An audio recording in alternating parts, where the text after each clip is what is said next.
আসসালামু আলাইকুম রহমতুল্লাহি আবরাকাতু। প্রিয় দিনদার ইমানদার পরহেজগার মুত্তাকি মুমিন মুসলমান ভাই ও বোনেরা, আল্লাহ তালার কাছে যে আমল নির্ভেজালভাবে 100% শিওরভাবে কবুল হয়, সে আমলগুলোর মধ্যে কোরআন তেলাওয়াত অন্যতম, দুরূদ শরীফ অন্যতম, জিকির অন্যতম। এছাড়াও আরও প্রাসঙ্গিক কিছু আমল আছে যেগুলো আল্লাহ তাআলা অনেকটাই নিশ্চিতভাবে কবুল করেন।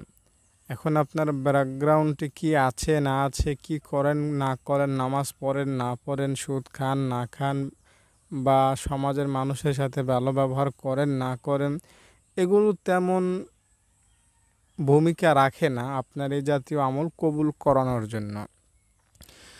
হাদিস শরীফে নামাজ যে না পড়ে তার আমল কবুল হয় না এরকম বলা আছে। এছাড়াও যারা সুদ খায় তাদের আমলও আল্লাহ তাআলার কাছে গ্রহণযোগ্যতা পায় না। যারা জ্যোতিষীর কাছে যায় কিংবা জাদুকরের কাছে যায় তাদের আমলও নামাজও আল্লাহ তাআলার কাছে কবুল হয় না। যে স্ত্রী স্বামীর মনে কষ্ট দেয় তার নামাজও কবুল হয় না। এছাড়াও আমার আরও কিছু বিষয় জানা আছে, যেমন আপনি যদি অহংকার করেন তাহলে আপনার নেকি যেটা আছে সেটা বরবাদ হয়ে যাবে, ধ্বংস হয়ে যাবে। তো আমরা দেখতেছি যে কিছু কিছু আমল বা কাজের সাথে নেকি বা গুনাহ অঙ্গাঙ্গিভাবে জড়িত, কিন্তু দুরূদ শরীফ, জিকির বা কোরআন তেলাওয়াত এগুলো কোনোটারই মুখাপেক্ষী না। এগুলো কবুল হওয়ার জন্য উজু করার জন্য মুখাপেক্ষী না।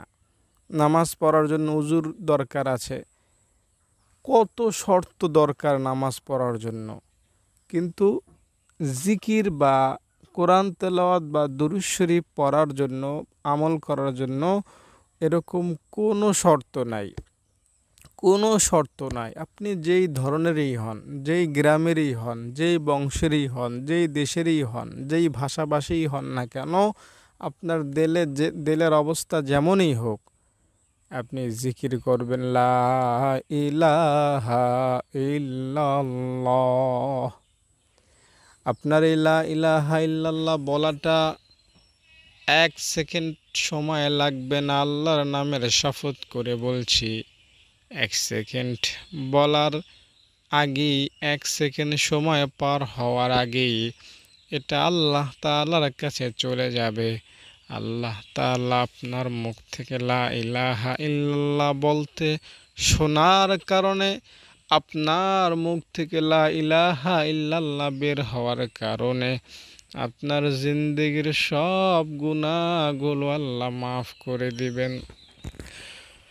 হযরতে আবু বকর সিদ্দিক রাদিয়াল্লাহু তাআলা আনহু, যার সওয়াব যদি 100 হয়, আপনার আমার বাপ দাদা 14 গোষ্ঠী সকল অলিয়া উলিয়া, বাংলাদেশের যত মুহাদ্দিস মুহাক্কিক, যত ইমাম খতিব, মক্কার ইমাম খতিব সহ পৃথিবী জুড়ে যত আল্লাহর ওলি আছে, যত আল্লাহর বান্দা আছে, তাদের সবার সওয়াব মিলে হবে 99টা।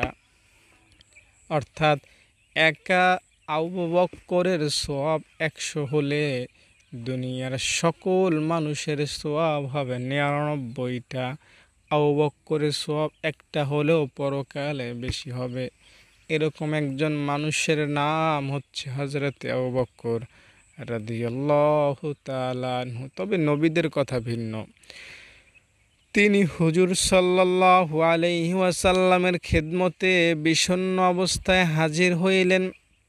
হুজুর জিজ্ঞেস করলেন, আমি তোমাকে খারাপ অবস্থায় দেখতেছি, তোমার মনের অবস্থা ভালো না, কি যেন হয়েছে বলো, এর কারণ কি? হযরত আবু বকর বললেন, হুজুর, গত রাতে আমার চাচাতো ভাই মারা গেছে। সে যখন মারা যায় আমি তার পাশে বসা ছিলাম, আজরাইল তার সামনে হাজির, মারা যাবে যাবে এমন সময় তার পাশেই আমি ছিলাম। সেই দৃশ্যের কারণে, মরার দৃশ্য দেখার কারণে, আমার চাচাতো ভাই দুনিয়া থেকে বিদায় নেয়ার কারণে আমার মনের মধ্যে একটা দাগ কেটেছে, প্রভাব পড়েছে।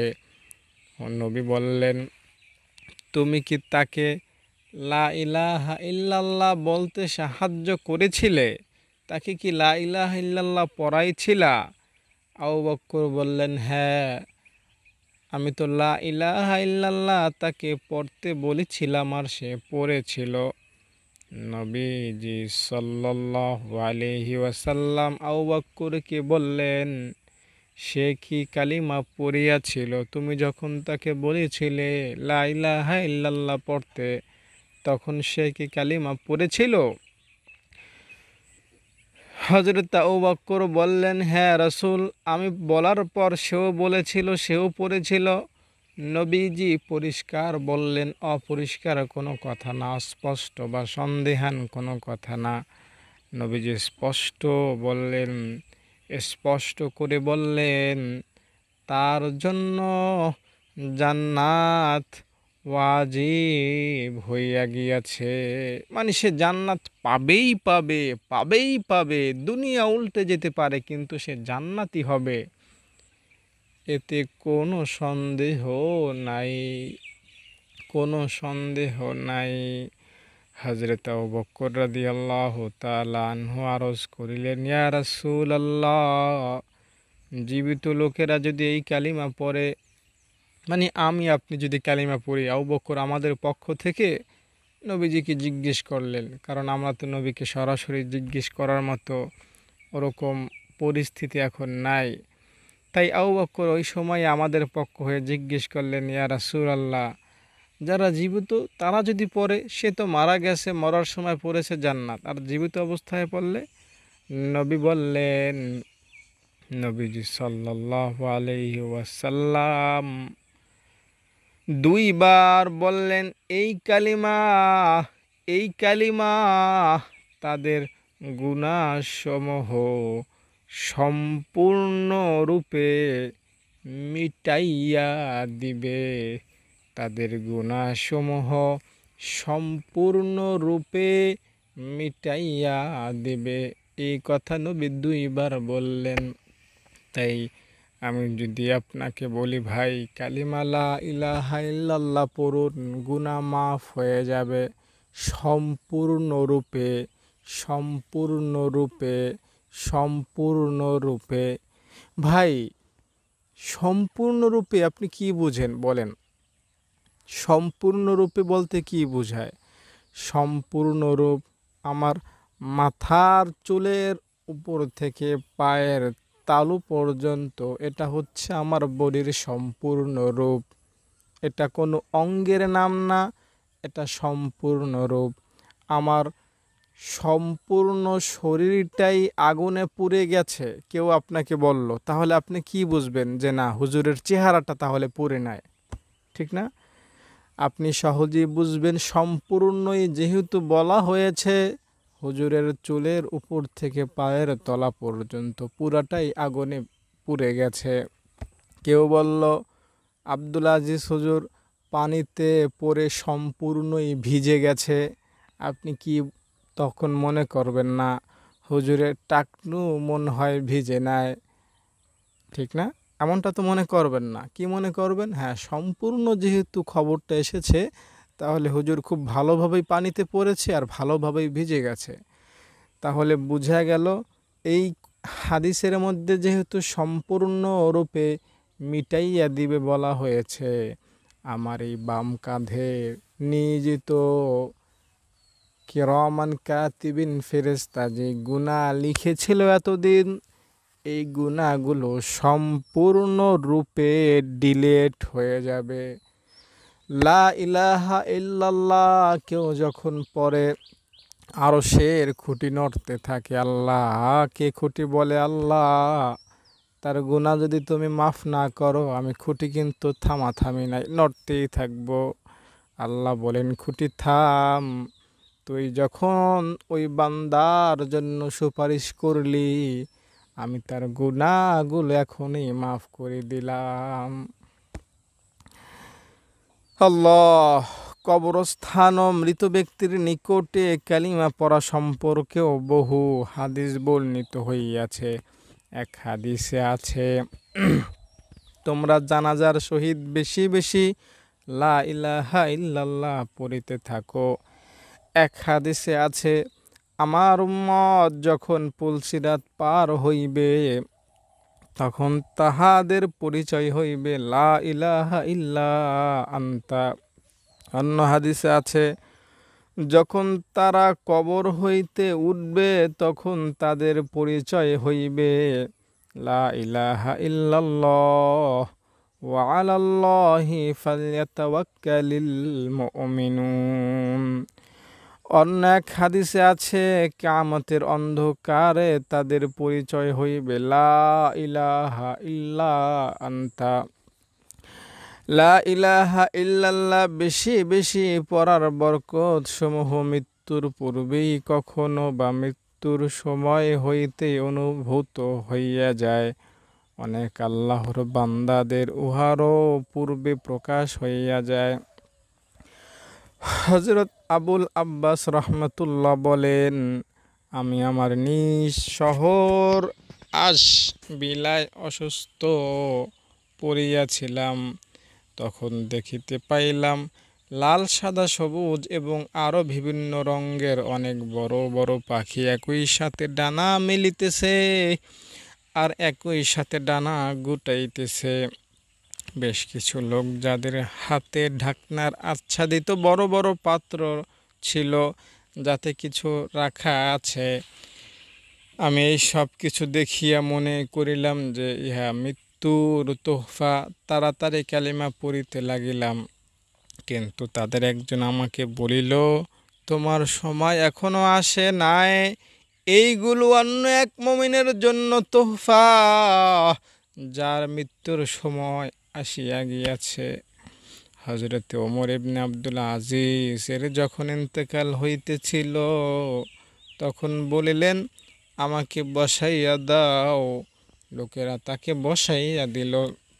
অতঃপর বলিলেন, হে আল্লাহ, তুমি আমাকে অনেক কাজ করিতে আদেশ করিয়াছ, আমার দ্বারা উহা ঠিক মতো হয় নাই। কি বলতেছেন হযরতে ওমর ইবনে আব্দুল আজিজ? আমার দ্বারা ঠিকঠাক মতো কাজ হয় নাই। তুমি আমাকে অনেক বিষয় নিষেধ করেছিলে, আমার দ্বারা উহা নাফরমানি হইয়াছে। 3 বার ইহাই বলিতে থাকিলেন। এরপর বললেন, কিন্তু লা ইলাহা ইল্লাল্লাহ এই বলিয়া একদিকে গভীর দৃষ্টিতে দেখিতে লাগিলেন। কেহ জিজ্ঞেস করিল, কি দেখিতেছেন? বললেন, কিছু সবুজ জিনিস, উহারা মানুষও না, জিনও না। অতঃপর ইন্তেকাল করিলেন। জুবায়দাকে স্বপ্নে দেখিয়া জিজ্ঞাসা করিল, আপনার সহিত কি ব্যবহার হইয়াছে? তিনি বললেন, এই 4টি কালিমার বদৌলতে আমাকে মাফ করে দেওয়া হয়েছে। অর্থাৎ লা ইলাহা ইল্লাল্লাহর সাথেই আমি জীবন শেষ করিব, লা ইলাহা ইল্লাল্লাহকে কবরে লইয়া যাইব, লা ইলাহা ইল্লাল্লাহর সাথে নির্জন সময় কাটাইব, লা ইলাহা ইল্লাল্লাহকেই লইয়া আপন রবের সহিত সাক্ষাৎ করিব। লা ইলাহা ইল্লাল্লাহ জান্নাতের গেইটে লেখা আছে। আল্লাহ বলেন, আনা লা উআযযিবু মান ক্বালা লা ইলাহা ইল্লাল্লাহ, যে লা ইলাহা ইল্লাল্লাহ বলবি, আমি আল্লাহ কথা দিলাম তাকে শাস্তি দিব না। ইমাম কুরতুবী রহমাতুল্লাহ বড় মাপের একজন বুজুর্গ ছিলেন। তিনি বলেন, আমরা যদি গুনাহের কারণে জাহান্নামে চলেও যাই, এই শেষ নবীর উম্মত যদি জাহান্নামে চলেও যায়, জাহান্নামের শাস্তি আমাদের কাছে আসতে পারবে না। আমাদের চেহারা, হাত পা এগুলো জাহান্নামের আগুন পুড়তে পারবে না। যখন জাহান্নামের শাস্তি আমাদের কাছে আসতে চাইবে, ইমাম কুরতুবী বলেন, তখন আল্লাহ আমাদেরকে ঘুম পাড়িয়ে দিবেন। ঘুমের মধ্যে জাহান্নামের শাস্তিকে কমপ্লিট করে আমাদেরকে জান্নাতে পৌঁছিয়ে দিবেন। যে জাহান্নামে যাবে, সে জাহান্নামে গিয়েও যদি দুনিয়ায় লা ইলাহা ইল্লাল্লাহ ওয়ালা হয়ে থাকে, সেখানে গিয়ে লা ইলাহা ইল্লাল্লাহ পড়তে থাকবে, আর জাহান্নামের আগুন ভয়ে দূর দূর হতে শুরু করবে। জাহান্নামের প্রধান ফেরেশতার নাম মালিক। মালিক ফেরেশতা বলবে, জাহান্নাম, তাকে শাস্তি দিচ্ছ না কেন? জাহান্নাম পরিষ্কার বলবে যে লা ইলাহা ইল্লাল্লাহ বলে আমি তাকে শাস্তি দেওয়ার ক্ষমতা রাখি না। মান ক্বালা লা ইলাহা ইল্লাল্লাহ, যে লা ইলাহা ইল্লাল্লাহ বলে আমি তাকে শাস্তি দেওয়ার ক্ষমতা রাখি না। লা ইলাহা ইল্লাল্লাহ এই বাক্যটা এতটাই পাওয়ারফুল, এতটাই গুরুত্বপূর্ণ, এত মর্যাদাশীল, এই বাক্যটা সম্পর্কে যদি আমার মতো হাজারো কোটি কোটি আব্দুল আজিজ একত্র হয়ে আলোচনা শুরু করে, এই বাক্যটার প্রশংসা, এই বাক্যটার আলোচনা শুরু করে, এভাবে কিয়ামত পর্যন্ত হাজারো হাজারো কোটি কোটি বছর আলোচনা করতে থাকে, খোদার কসম লা ইলাহা ইল্লাল্লাহর শান মান আলোচনা করা শেষ হবে না। লা ইলাহা ইল্লাল্লাহ কত পাওয়ারফুল বাক্য জানেন?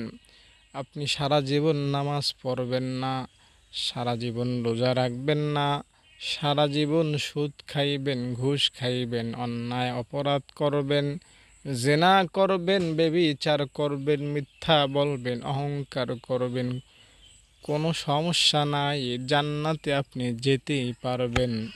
তবে এই গুনাহগুলো করার কারণে আপনাকে বহু সময় ধরে জাহান্নামের শাস্তি ভোগ করতে হবে। আর একজন ব্যক্তি লা ইলাহা ইল্লাল্লাহ পড়ে না, কিন্তু মানুষকে কষ্ট দেয় না, মানুষের সাথে খারাপ ব্যবহার করে না, উপরন্তু স্কুল করে, রাস্তা করে, হাসপাতাল করে, ফ্রি বাস সার্ভিস দেয়, মানুষের উপকারের জন্য বিভিন্ন জিনিস সে করে থাকে, কিন্তু লা ইলাহা ইল্লাল্লাহ পড়ে নাই, এই ব্যক্তি জাহান্নামে যাবে। কিন্তু এই যে হাজারো ভালো কাজগুলো করলো, এগুলোর জন্য সে জান্নাতে এক মুহূর্তের জন্য যেতে পারবে না। তাহলে লা ইলাহা ইল্লাল্লাহর পাওয়ার, শক্তি বুঝতে পেরেছেন? লা ইলাহা ইল্লাল্লাহ মুহাম্মাদুর রাসূলুল্লাহ।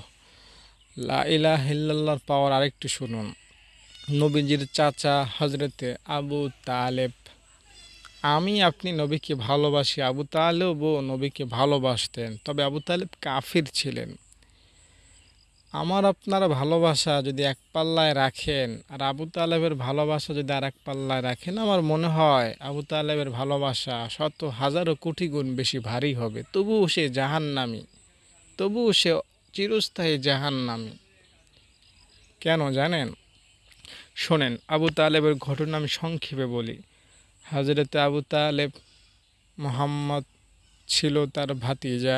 নবী মুহাম্মদ সাল্লাল্লাহু আলাইহি ওয়াসাল্লাম জন্মের আগে বাবা হারিয়েছেন, কিছুদিন পর 5 বছরের মাথায় মাকে হারিয়েছেন। মা মারা যাওয়ার পর দাদার কাছে তত্ত্বাবধানে থাকতে লাগলেন। দাদাও 7-8 বছরে মারা গেলেন, আব্দুল মুত্তালিব মারা গেলেন। এই 8 বছর বয়স থেকে একটা 8 বছরের বাচ্চা খুব বড় না, ঠিক না? যার মা নাই বাবা নাই, এরকম 8 বছরের একটা বাচ্চা সমাজে অসহায়ের মতো ইয়াতিম, তাকে কেউ কাছেও টেনে নিতে চাইবে না। কিন্তু আবু তালেব এই শিশু মুহাম্মদ নবী সাল্লাল্লাহু আলাইহি ওয়াসাল্লামকে নিজের আপন ছেলের মতো মনে করে কোলে টেনে নিলেন। 8 বছর বয়স থেকে 50 বছর বয়স পর্যন্ত এই 42টা বছর নবীজিকে কোলে টেনে রেখেছেন। একটা আঁচড়ও নবীর গায়ে লাগতে দেননি। আবু তালেব সামনে বসা, এমন পরিস্থিতিতে মক্কার কাফেররা নবীকে একটা গালি দিবে এই সাহস কাফেররা পেত না, অথচ আবু তালেব কাফেরদের মধ্যেই একজন ছিল। কতটা ভালোবেসেছিলেন আবু তালেব নবীকে। নবীজি আবু তালেবকে সীমাহীন ভালোবাসতেন, তাই মৃত্যুর সময় কিতাবে পাওয়া যায় আবু তালেব যখন মরে যাবে, 2-1 মিনিট বাকি এমন সময় মরে যাবে, নবীজি তার কাছে গিয়ে বললেন, চাচা সারাটা জীবন ভর আমাকে দেখে রেখেছেন, ভালোবেসেছেন, এখন চলে যাবেন, যাওয়ার আগে একবার লা ইলাহা ইল্লাল্লাহ পড়ে যান, আমি পরকালে আপনাকে দেখে নেব।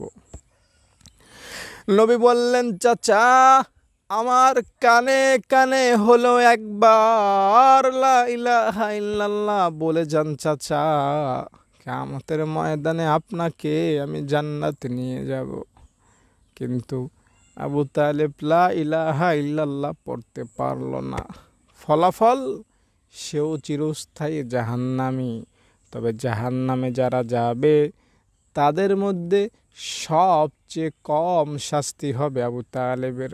আবু তালেবের শরীরে জাহান্নামের আগুন আসবে না। আবু তালেবের শরীরে কোনো সাপে দংশন করতে পারবে না। আবু তালেবের হাতে পায়ে চেহারায় মাথায় মুখে পেটে পিঠে কোনো প্রকার জাহান্নামের শাস্তি আক্রমণ করতে পারবে না। ওলামাগণ বলেন এর কারণ হচ্ছে, জাহান্নামের শাস্তি যখন সামনের দিক থেকে আসতে শুরু করবে, দেখবে আবু তালেবের শরীরে নবীজির সুঘ্রাণ, তাই জাহান্নামের আগুন দূর দূর হয়ে চলে যাবে।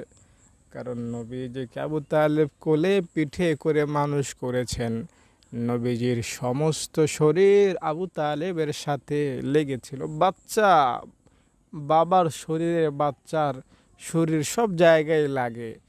বাচ্চাকে একটা বাবা খুব যত্ন করে লালন করে পালন করে, বুকের উপরে, বাচ্চা বুকের উপরে থাকে, বাচ্চা সারা রাত বাবার বুকের উপরে থাকে, বাবা কষ্ট করে বাচ্চাকে বুকের উপর রেখে ঘুম পাড়িয়ে দেয়, বাবার কষ্ট হয়, তবু বাচ্চাকে পাশে রেখে ঘুমাবে। এই সামান্য কষ্ট হবে বা সামান্য একটু বাচ্চার ঘুম ভাঙ্গে যাবে, এতটুকু অনেক বাবা করতে চায় না, যে আমার কষ্ট হলে হোক, আমার কলিজাটা একটু শান্তি পাক। আবু তালেব নবীজিকে এর চাইতেও বেশি গুরুত্ব দিয়ে লালন করেছেন। ফলে কোথাও যখন জাহান্নামের শাস্তি দেওয়ার কোনো উপযুক্ত হবে না আবু তালেব, তখন তাকে 2টা জুতা পরিয়ে দেওয়া হবে, জাহান্নামের জুতা। এই 2টা জুতাই হবে তার জন্য জাহান্নামের শাস্তি, আর কোনো শাস্তি তার হবে না। এই হলো কালিমার পাওয়ার, কালিমার শক্তি। যে লা ইলাহা ইল্লাল্লাহ একবার পড়েছে এমন অনেক সাহাবী ছিলেন, লা ইলাহা ইল্লাল্লাহ পড়েছে, নামাজ পড়তে পারে নাই, রোজা রাখতে পারে নাই, কোনো হজ যাকাত পর্দা বা কোনো আমলই তিনি করতে পারেন নাই।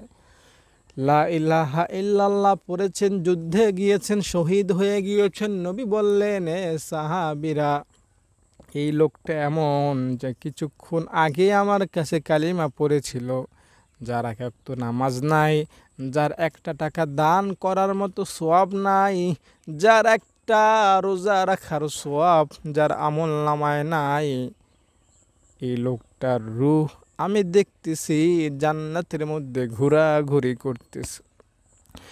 জাস্ট সামান্য সামান্য অতি ক্ষুদ্র ক্ষুদ্র সময় নবীর সোহবতে ছিল, লা ইলাহা ইল্লাল্লাহ পড়েছিল, তাই সে জান্নাতে চলে গিয়েছে।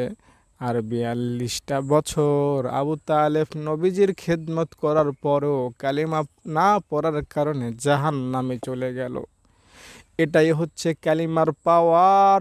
এরে ভাই, তোমাকেই বলছি, তোমাকে যে আল্লাহ লা ইলাহা ইল্লাল্লাহ পড়ার ক্ষমতা দিলেন, এই যে একটা নিয়ামত তোমাকে দিলেন, এই নিয়ামতের শুকরিয়া তুমি কয় টাকা দিয়ে আদায় করতে পারবা?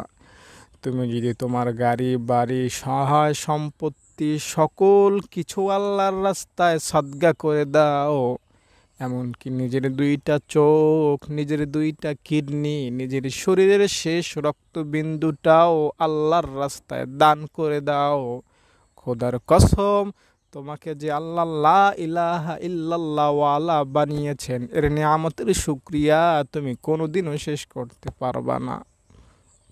কারণ তোমাকে আল্লাহ জান্নাত দেওয়ার জন্যই লা ইলাহা ইল্লাল্লাহ তোমার মুখ দ্বারা বের করেছেন। লা ইলাহা ইল্লাল্লাহ আগের যুগেও ছিল, আদম নবী থেকেই ছিল, পৃথিবীর শুরু থেকেই লা ইলাহা ইল্লাল্লাহ ছিল। কিন্তু তাদের জন্য লা ইলাহা ইল্লাল্লাহ পড়া তো সহজ কাজ ছিল না।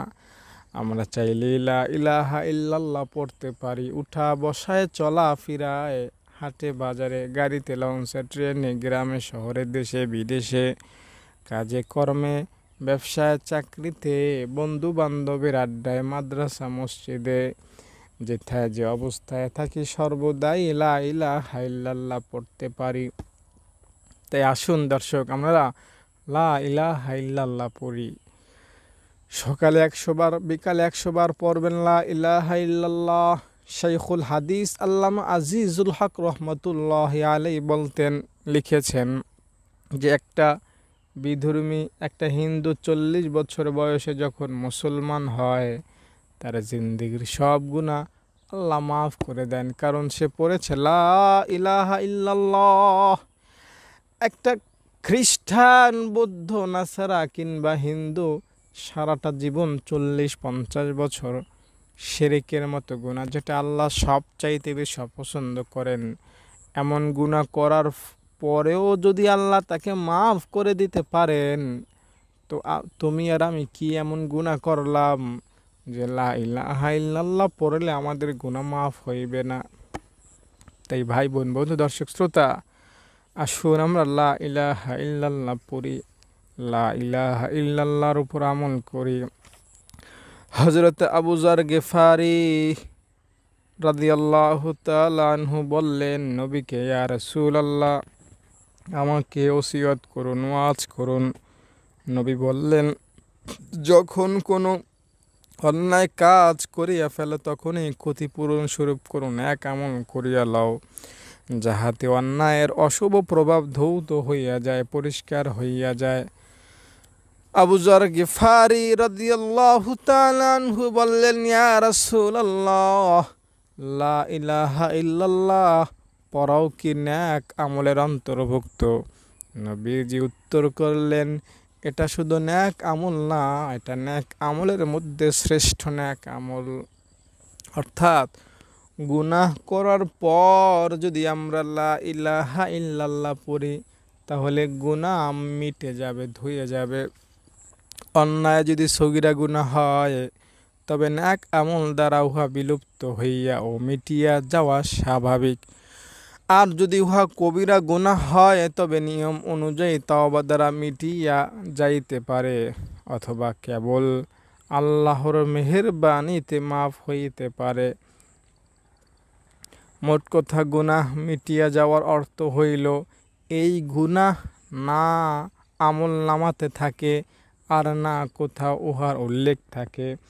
যেমন এক হাদিসে আছে, যখন বান্দা কোনো গুনাহ হইতে তাওবা করিয়া ফেলে, তখন আল্লাহ তাআলা কিরামান কাতিবিনকে সেই গুনাহ ভুলাইয়া দেন।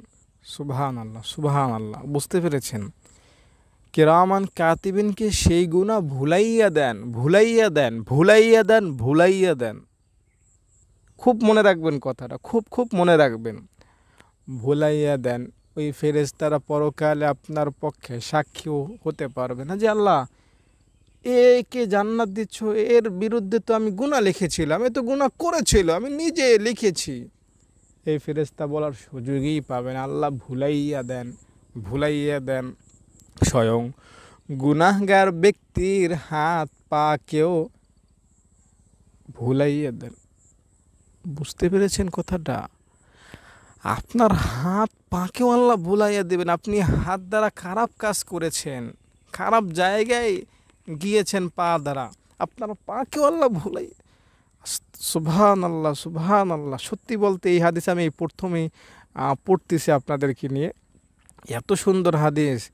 এমনকি জমিনের ওই অংশকেও ভুলাইয়া দেন, জমিনের ওই জায়গাকেও, ওই এলাকা, ওই সমাজকেও ভুলাইয়া দেন যার উপরে গুনাহ করা হইয়াছে। এমনকি তার এই গুনাহের সাক্ষ্য দেওয়ার মতো কেহই থাকে না, কেহই থাকে না। সাক্ষ্য দেওয়ার অর্থ হইল কিয়ামতের দিন মানুষের হাত পা এবং শরীরের অন্যান্য অঙ্গ প্রত্যঙ্গ, ন্যাক আমল অথবা বদ আমল যাই সে করিয়াছে উহার সাক্ষ্য দিবে। যা করবেন এগুলো সব পরকালে সাক্ষ্য দিবে। তাই আল্লাহ তাআলা বলতেছেন যে আমি এগুলো ভুলাইয়া দিব। ওই সকল হাদিস দ্বারাও এই হাদিসের সমর্থন হয়, যাতে বলা হয়েছে যে গুনাহ হইতে তওবাকারী এই রূপ যেন গুনাহ সে করেই নাই। এই বিষয়টি কয়েক হাদিসে বর্ণিত হইয়াছে। তওবা হইল কোন অন্যায় কাজ হইয়া গেলে উহার উপর চরমভাবে অনুতপ্ত ও লজ্জিত হওয়া এবং ভবিষ্যতে এইরূপ গুনাহ না করার দৃঢ় প্রতিজ্ঞা করা।